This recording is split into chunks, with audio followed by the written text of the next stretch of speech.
Good afternoon, Alice. Good afternoon to ma'am. Okay, Alice, can you tell me about yourself? I am Alice Magastino Bulawan, 29 years old, separated and have 4 kids, ma'am. Okay, I have a few questions for you to answer, Alice. So let's start. Okay, ma'am. Why do you want to work as a maid?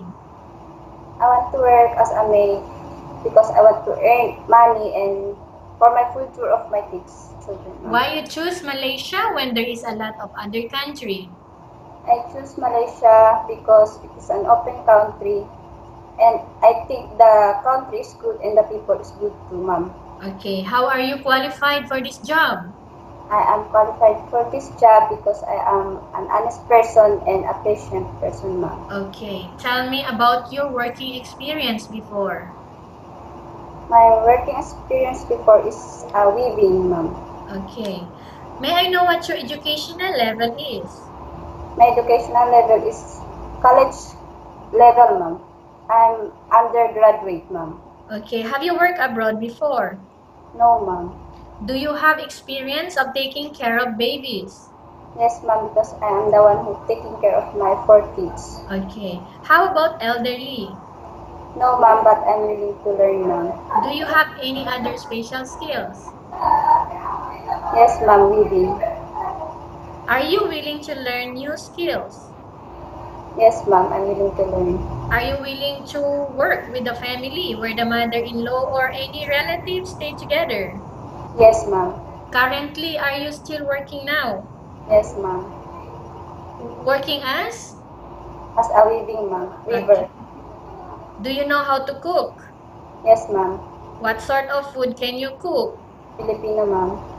Are you aware that you will have to do washing, cleaning, ironing, and cooking? Yes, ma'am.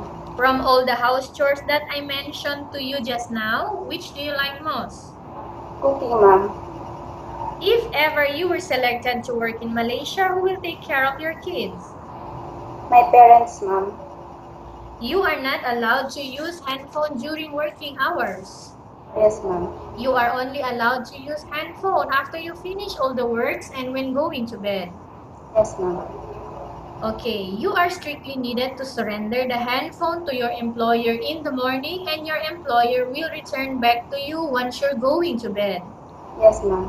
If ever your employer finds out that you're abusing of using your handphone, okay, they will confiscate your handphone and you are not allowed to hold it anymore. Yes, ma'am. But instead, your employer will allow you to call to your family 3 times in a month. You only allowed to bring normal phone and you are not allowed to bring smartphone. Are you Yes. agreed for the terms and condition? I'm agree, ma'am. Are you agreed to the rules and regulation for the handphone? Yes, ma'am. How many years is the contract as you agreed and understands? 2 years, ma'am. Can you describe for me your attitude? I'm honest, ma'am, and patient, ma'am. How can you assure to us that you will work hard in Malaysia? I promise, ma'am, to do my job well and I finish my 2 years contract. Okay, can you promise not to use the telephone without the permission of your employer? Yes, ma'am. Can you promise not to put on makeup but to dress properly while work? Yes, ma'am. Can you promise not to invite friends and relatives without the consent of your employer? Yes, ma'am. Can you promise not to ask for advance salary from your employer under any circumstances? Yes, ma'am. Do you really understand of the rules and regulation of the agency? Yes, ma'am. Do you pay any placement fee for you to come to Malaysia to work as a maid? No, ma'am. Do you have any history of sickness, breast cancer, or any other illness? No, ma'am. Do you suffer from any skin diseases, allergies, or physical defect? No, ma'am. Do you smoke? No, ma'am. Have you undergone any operation before? No, ma'am. Are you medically fit or are you fit to work? Not yet, ma'am. Medical under process? Yes, ma'am. Okay. Are you in any medication right now? No, ma'am. Are you allergic with any food? No, ma'am. Are you prepared to work for the employer of different races? Yes, ma'am. Are you prepared to eat the type of food taken or given by your employer? Yes, ma'am.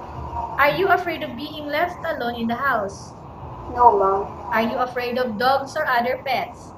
No, ma'am. Can you promise to work according to instruction from your employer? Yes, ma'am. Do you have any family members working in abroad? Yes, ma'am. Which country? Wait, ma'am. My sister. Okay. So working as? Housemaid with me, ma'am. Okay, we have finished our question section. Let's proceed for case study. Okay, Alice, in here I have a case study for you and I want you to respond truthfully. Right? Upon arrival in Malaysia, within 6 months only, example, you are here working in Malaysia. Okay. One of your family members passed away. What will you do? I'll ask my employer to to give my salary to I will so that I will send the money to my family. Okay, so it means you will not force your employer to go back. Yes, ma'am. Okay, so if in case your employer is watching you right now, Alice, what do you want to tell them? Ma'am, sir, hope you choose me for I am an honest person and patient and I'm assured to take care of your kids and your families.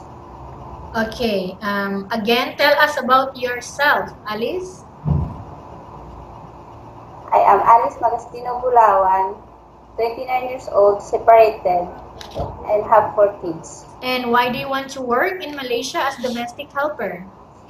I want to work Malaysia as a domestic helper because I want to earn money for the future of my children. Okay, thank you very much, Alice. We will update to your agency if there is any selection made by the employer. Yes, ma'am.